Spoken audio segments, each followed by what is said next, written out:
to goodness. Oh, Sandy. Oh, Sandy. Good morning. How are you? Oh, I love you guys so much. Oh gosh, do I love you. Good morning. Good morning. I love you guys so much. I do. Yep, tissues just off the chart. So I sent out some questions. And so if you ever get a survey of questions, please consider taking the time because they are life-changing. The answers are what inspire what we talk about. And today, wow, so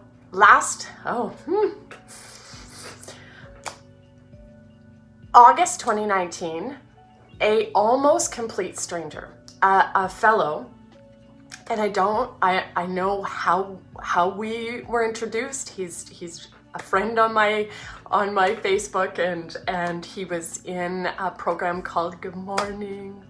Oh, Yellow, thank you. Yellow was day one, and that is the funniest thing. Thank you. Yellow is my sunshine color. It is my color that I put on when I am struggling, honestly.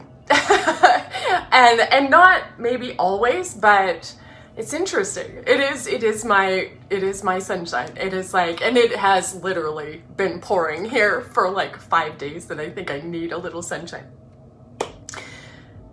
But in August of 2019, I was challenged by Chris, and Chris is just a magnificent human who said to me, Sandy, you need to tell your story. And I said, yeah, no, nobody wants to hear my boo-hoo story.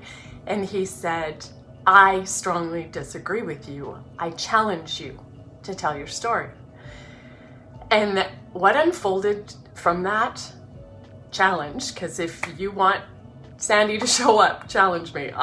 There's not much I won't take on. And so I made a post that day that I was going to go live the next day and tell my story. And I was crying. I cried 5 times. I was like, what am I gonna say?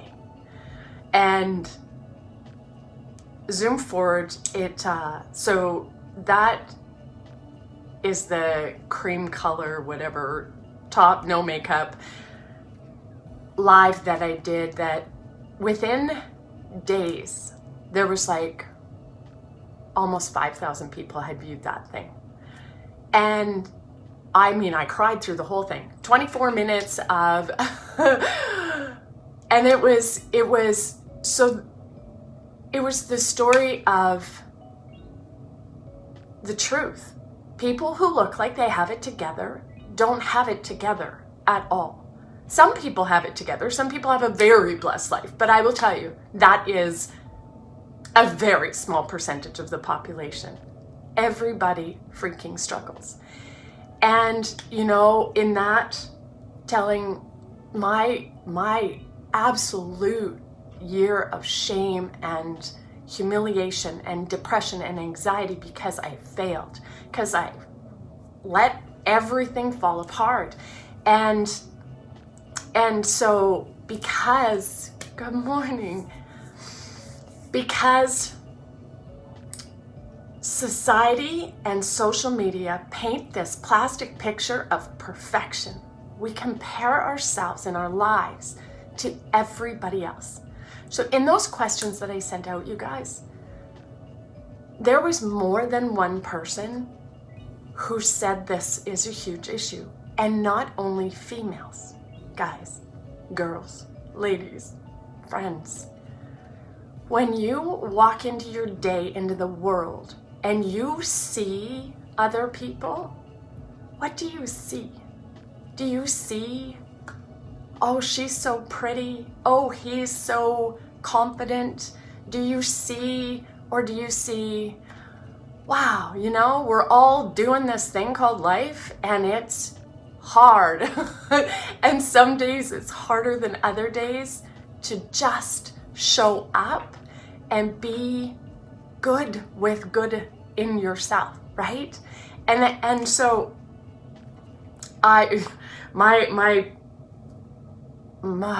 yeah, in my stuff, right?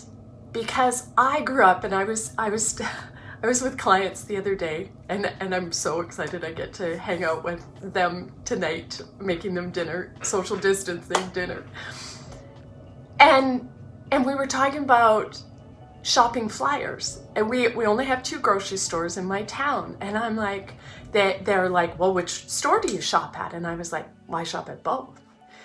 And they're like, oh, well, what do you like about each? And I was like, well, I shop the flyers. And the seller of the house says to me, what?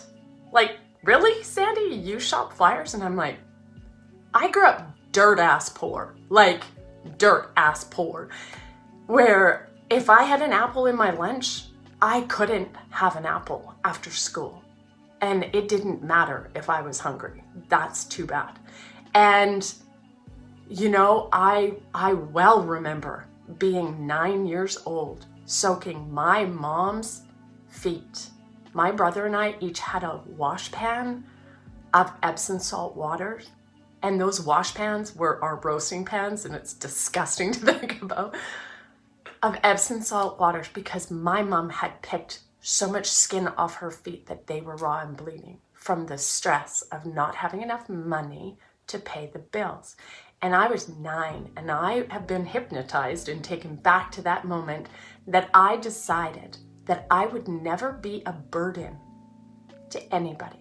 I would always make my own money and make my own way, and I would be able to help others.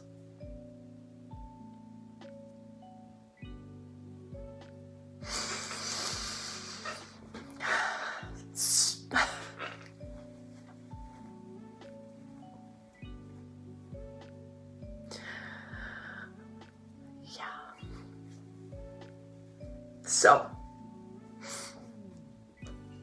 just be kind, you know, especially to you, because really,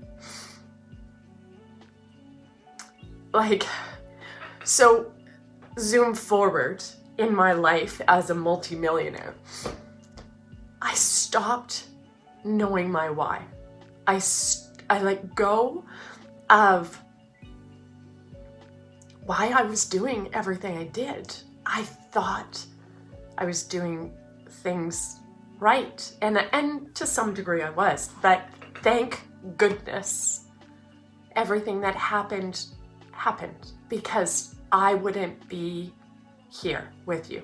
It wouldn't be happening if I just continued on my beautiful little journey of success as a real estate agent. And I love being a real estate agent. I'm still a real estate agent. And this, though, this is who I am, and this is where I want to be and will be. That's how, because, you know, I mean, helping people buy houses is great, and sell is fantastic. And, you know, I have clients raving, oh my God, amazing clients and friends, and many that have become in part of this world. It's just a really interesting, you know, I remember Rosalie, or I don't know if you're out there, and she said to me when she came to Fort Nelson, and she joined my RE/MAX office, and she is a magnificent human. She is one of my favorite people. And she said to me, you could do so much more. And I mean, those were in the millions days. And I remember looking at her and going, I don't want to do any more. Like, no, thank you. I am exhausted every single day. And I was, like, when I think about that level of performance and my 6 a.m. to midnight every single day, I literally lost 10 years of my life. I don't remember. My brother came to Fort Nelson, and 3 days into his visit, he said, you know, sis, sure looks like you have it all, but I wouldn't trade you lives for anything. And I thought, you are just lazy.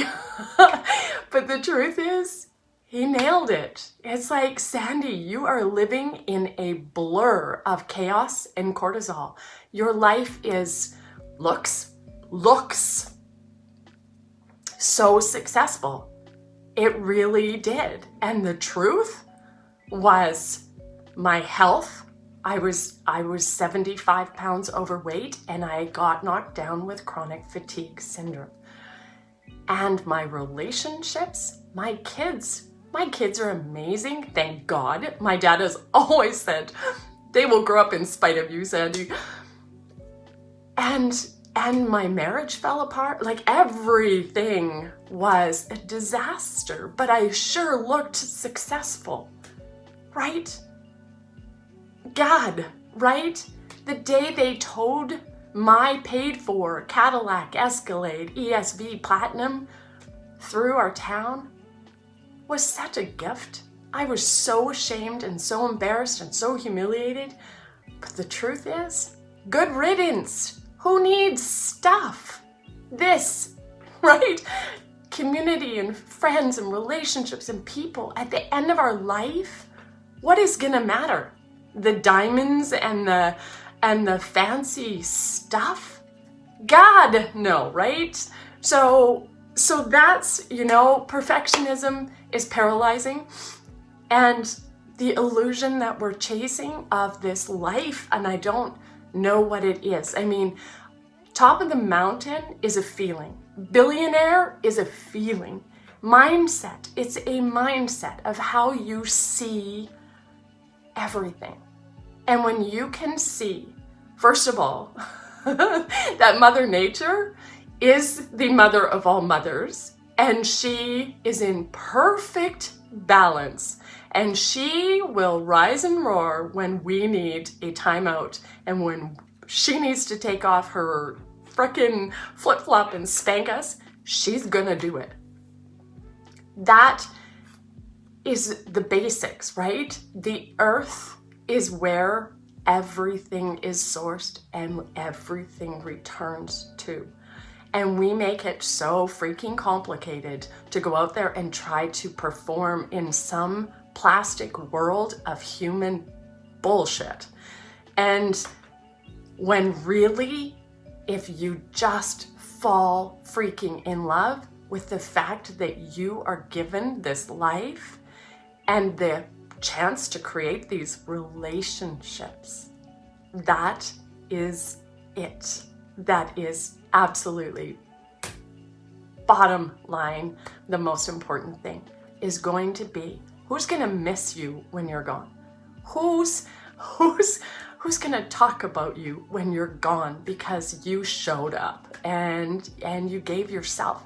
Because, I remember pretty much of my boys would be like, if they could ask for anything, it was my time, because I was so freaking busy, right? And to this day, I freaking love hanging out with people. Well, to some degree, I do get paid for hanging out with people. I was 3 hours at this house the other day hanging out with people, because that's what matters, right? Is not because, do I have to spend that kind of time with a client? Hell no. But I do it because I love the people, and it's the relationship. So I know I'm long, I know. So what had me crying before we started this morning was the perception, when I was thinking about people's perception that everybody else has perfect lives, or our perceptions, was one of the biggest aha moments I remember that changed my view was the story of a man and his 5 children on a train, and I don't know where, but He's on a train and his 5 kids are running and yelling and screaming and hitting each other and playing tag, and all of the other people on this train are staring at this man and these children, and he's just sitting there. And finally somebody stands up and says to him, "Buddy, could you calm your kids down?" Everybody on that train is annoyed. And the guy says, "I'm so sorry. Their mother just died and I don't know how."